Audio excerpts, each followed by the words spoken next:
An implant, obviously it's a device and it's got a width to it, and it should sort of align with the width of your normal breast. And then the projection is how far it sticks off of your chest when it's sort of in your breast tissue, right? So the more projected it is, or the higher projection it is, the more it's gonna stick off of your chest.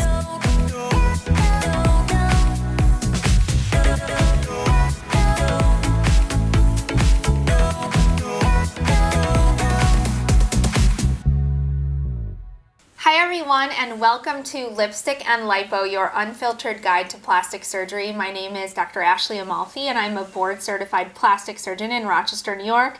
And I'm joined by my dear friend and co-host, Dr. Smita Ramanathan in New Jersey.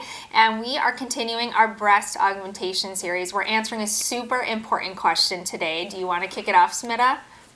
Yes, we are going to answer the big question, do I need a high profile implant? Yes. So this comes up all of the time, right? Yes. Everyone wants to know what profile implant, especially those high profile.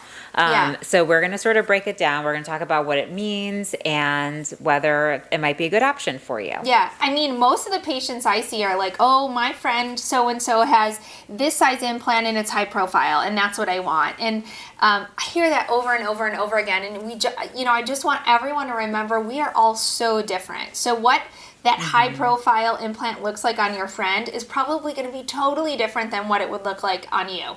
And so I think, people always like ask on our posts and stuff like, oh, what size implant was that?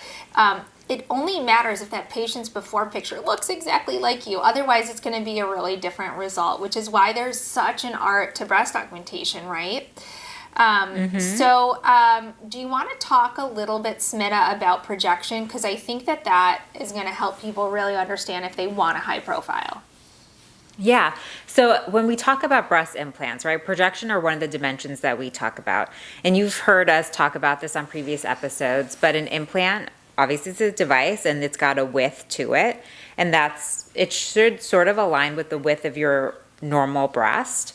And then the projection is how far it sticks off of your chest when it's sort of in your breast tissue, right?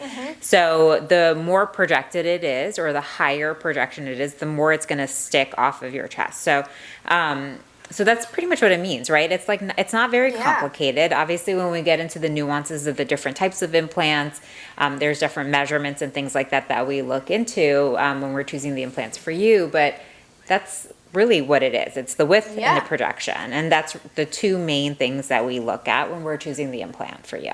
Yeah. And the names of those with all the different manufacturers are a little different, which is totally fine. But the idea of it is exactly the same. It's, is it really flat and close to your chest, or how far out from your actual chest wall does it stick out? And then, I think then what goes beyond that is that natural breasts don't stick straight out of your chest, right? And so the more projecting the implant, or the higher the projection of the implant, the more it sticks away from your body, sort of against gravity, then it becomes a little bit less natural in appearance, which some people really want. They want that big full look, and that's what the high profile gives you. But for my patients who want that breast that looks super natural, a high profile is probably not right for you, because a natural breast is going to settle a little bit more, be a little flatter and closer to the chest as gravity pulls down natural tissue.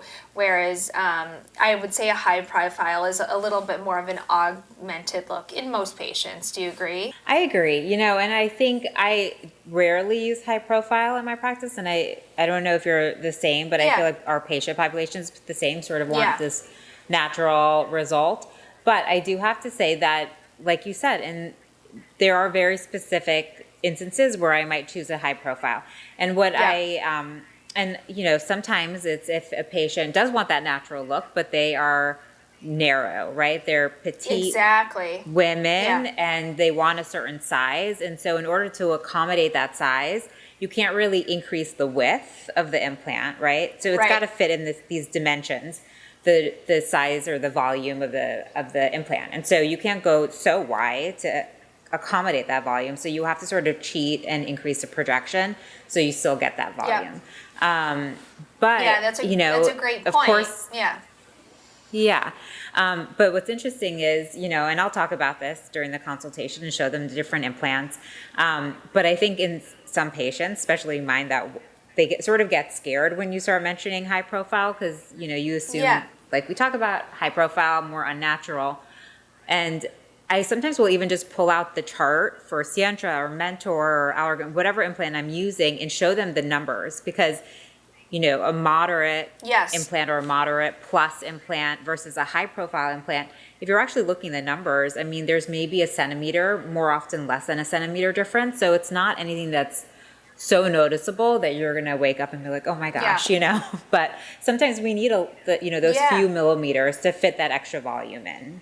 Yeah, and sometimes I do the same thing. And if you're with a doc that's not one of us, you can always ask your doctor to do that. Say, I want to see what those dimensions of my chest are and understand the difference between a high profile that fits my chest wall and a moderate profile that fits my chest wall.